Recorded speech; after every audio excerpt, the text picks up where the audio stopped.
Shalom saudara, saya percaya hari ini kita semua tetap bersuka cita di dalam kebaikan Tuhan. Pesan Tuhan yang menjadi tema di tahun 2021 menegaskan bahwa tahun ini adalah tahun integritas. Hal ini berarti kunci kemenangan di tahun ini terletak dari integritas seorang Kristiani dalam segala aspek kehidupannya. Oleh karena itu, dalam edisi Voice of Pentecost kali ini, saya akan membahas tentang berintegritas di tengah krisis hidup.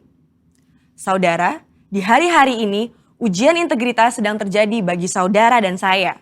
Contohnya, apakah kita tetap baik saat dalam tekanan, akan tetap loyal dalam keadaan kekurangan, atau justru berkompromi dengan dunia saat sakit, gagal, bahkan sampai saat miskin mendadak?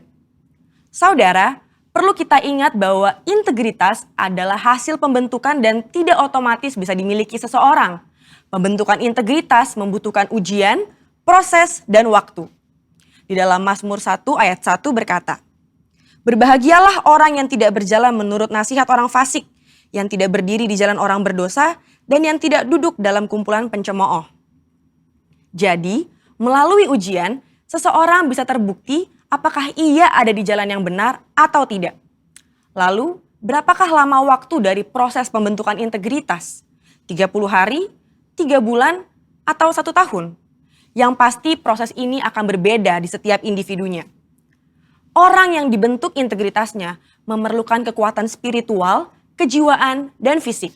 Asupan ini diperlukan di awal proses, di tengah ujian, hingga akhirnya menjadi pemenang untuk berbuah. Untuk melewati proses pembentukan integritas, kita tentu perlu bertumbuh dan berakar di dalam firman Tuhan. Saudara, penting untuk kita memperhatikan akar dari kehidupan kita. Di dalam Mazmur 1 ayat 1, pemazmur menggambarkan hidup seseorang yang benar, yaitu orang yang tidak tergoda untuk berkompromi dengan nilai kefasikan, dosa, bahkan kumpulan pencemooh. Tentunya nilai ini dilakukan karena seseorang ini berakar di dalam firman Tuhan. Seseorang yang berakar di dalam Tuhan pasti memiliki kualitas integritas. Lalu, apa resep untuk memiliki kualitas integritas? Sesuai dengan Mazmur 1 ayat 2, kita harus menjadikan Taurat itu kesukaan dan merenungkan Taurat itu siang dan malam. Kata kesukaan dan merenungkan firman Tuhan menggambarkan hubungan yang dimiliki orang berintegritas dengan Tuhan. Mazmur 1 ayat 3 berkata, "Ia seperti pohon yang ditanam di tepi aliran air, yang menghasilkan buahnya pada musimnya dan yang tidak layu daunnya. Apa saja yang diperbuatnya berhasil." Untuk hidup, jelas sebuah pohon membutuhkan air. Namun, betapa beruntungnya pohon yang ditanam di tepi aliran air. Ia tidak membutuhkan waktu lama dan usaha besar untuk akarnya mencari air. Kesukaan dan merenungkan firman-Nya siang dan malam merupakan gaya hidup orang berintegritas. Hal ini digambarkan dalam Mazmur 1 ayat 2 dan 3. Dikatakan gaya hidup karena hal ini dilakukan setiap hari. Apakah mungkin gaya hidup terbentuk begitu saja?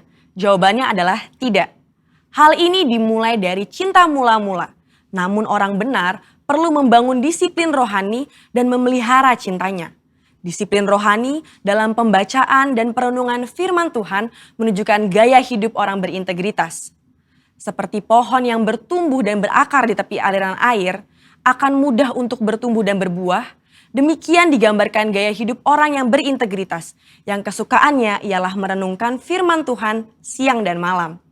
Dalam Yohanes 15 ayat 7 dan 8 berkata, "Jikalau kamu tinggal di dalam aku dan firmanku tinggal di dalam kamu, mintalah apa saja yang kamu kehendaki dan kamu akan menerimanya. Dalam hal inilah Bapa-Ku dipermuliakan, yaitu jika kamu berbuah banyak dan dengan demikian kamu adalah murid-murid-Ku."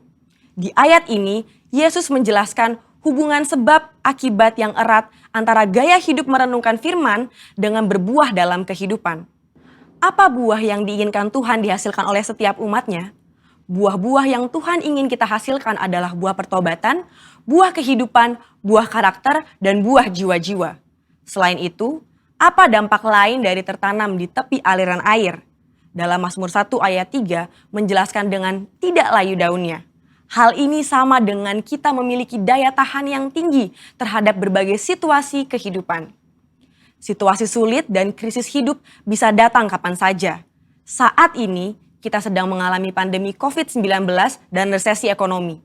Situasi ini dapat mengganggu integritas seorang untuk kompromi dengan dosa, untuk menyakiti sesama, putus pengharapan, bahkan tidak lagi percaya kepada Tuhan.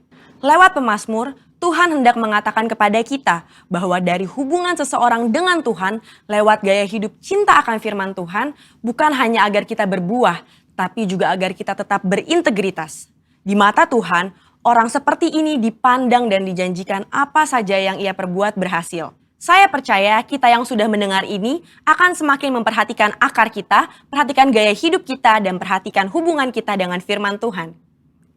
Saudara, untuk penjelasan yang lebih lanjut dari tim teologi kami, silakan klik link yang ada di atas atau scan QR Code yang tersedia. Tuhan Yesus memberkati.